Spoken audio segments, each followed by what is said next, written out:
নমস্কার, আপনারা যে যেখান থেকে ভিডিওটা দেখছেন দয়া করে পুরো ভিডিওটা দেখবেন। আমি আজের ভিডিওর মধ্যে একটা জিনিস দেখাতে চাই যে নিজের মার মতন সত্যি কেউই হয় না। শাশুড়িকে যতই আপন করার চেষ্টা করো সে তো হয় না। যদি হয় এরকম আমার শাশুড়ির মতন, তাহলে তো সারা জীবন যতই চেষ্টা করো কখনো নিজের মতন করতে পারবে না ওনাকে। তা যাই হোক, উনি আমাকে গেট দিয়ে সরতে দেবে না বলে, চলতে দেবে না বলে গেটে তালা মেরে দিয়ে কাজে চলে যাচ্ছে। আর দিয়ে আমি ভিডিও করছি, আমাকে তো বাজে ভাষায় গালাগালি দিচ্ছে। তার জন্য আমি ওনার ভয়েসটা অফ করে দিয়েছি, দিয়ে আর তালা খুলছিল ফোনটা কেড়ে নেওয়ার জন্যে।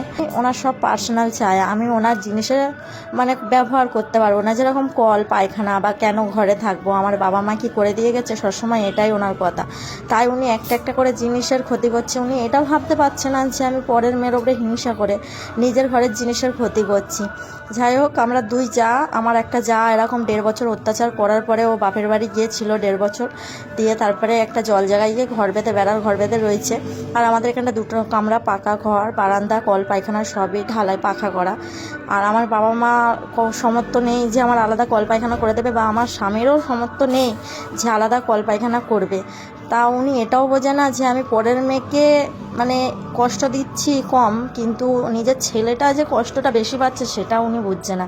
যে আমার স্বামী 300 টাকা রোজ ইনকাম করে, উনি সবসময় অত্যাচার করছে আর বলছে আলাদা কল পায়খানা করে নে বা আলাদা ঘর করে নে, আমার ঘরে সরবি না করবি না। কিন্তু যেহেতু আমার স্বামী আর আমার শ্বশুর মিলেই এই ঘর বাড়ি করেছে, রোজগার করে, আর ওনার দাবি ওনারই জোর না, ওনার কথা শুনলে উনি এরকম অত্যাচার করবে, ওনার এটাই কথা। এই যে কলের ভেতরে পাথর ঢুকিয়ে দেওয়া, দেয়াল ভেঙে দেওয়া, গেটে তালা মেরে দেওয়া, আরও অনেক কিছুই করে, সেগুলো আমি আপনাদের সাথে বলে শেষ করতে পারবো না।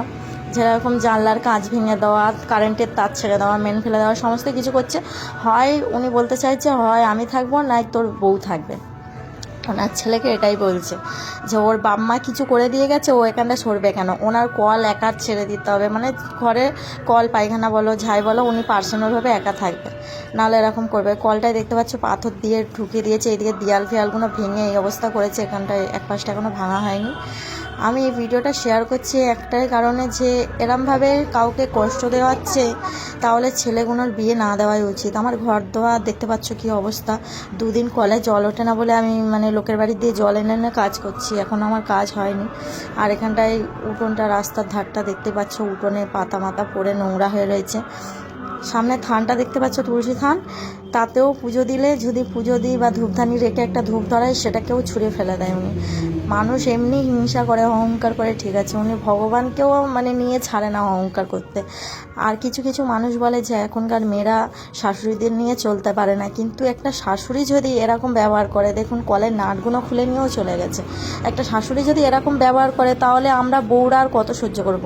আর ওনার মুখের ভাষা, কিছু কিছু এমন ভাষা দেয় মা ভাই তুলে, যেগুলো শুনলে সাধারণত যে কোনো মানুষই সহ্য করতে পারবে না। ওনার সবসময় কথা হচ্ছে আমার পার্সোনাল করে দিতে হবে। এখানে আমার শ্বশুর বললেও তাকেও বেশিরভাগ অত্যাচার করে, বা আমার স্বামী বললেও অত্যাচার করে, গায়ে হাত পর্যন্ত তুলে দেয়।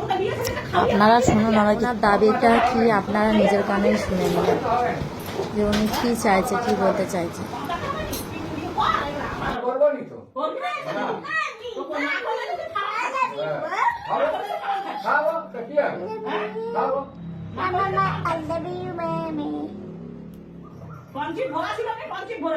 আচ্ছা দেখ দেখ, তো যেমন চাই তাই ঠিক আছে, তো যা ভরা কর। পরে আসবে, আসবে তারপর তো দেখা যেত, বলতো না বলতো, তুই তার আগে দালালি হবে। এই ঘরেতে ছেলেদেরও কোনো জোর নেই, উনি যেটা বলবে সেটাই শুনতে হবে। আর ওনার মুখের ভাষাটা আপনারা খালি একটুখানি শুনুন, কি ভাষা দেয়, কি ভাষা দেয়।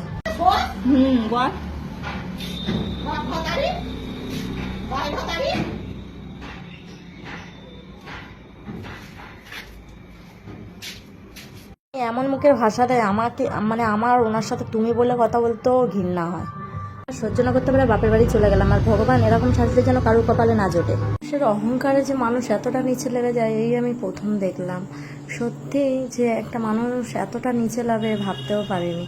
আমার বারান্দায় যেহেতু সবই থাকে, বারান্দা একটা ঘর আমার, তা বারান্দাটাই আমার চালের ড্রাম থেকে, আনাজের ঝুড়ি থেকে সবই থাকে, সেটা আমার শাশুড়ি জানে। আর উনি ওপরে চান টান সবই করে, ওপরে একটা প্লাস্টিক দেওয়া থাকে আমাদের চালের উপরে, ওটা উনি বারবার সরিয়ে দেয়।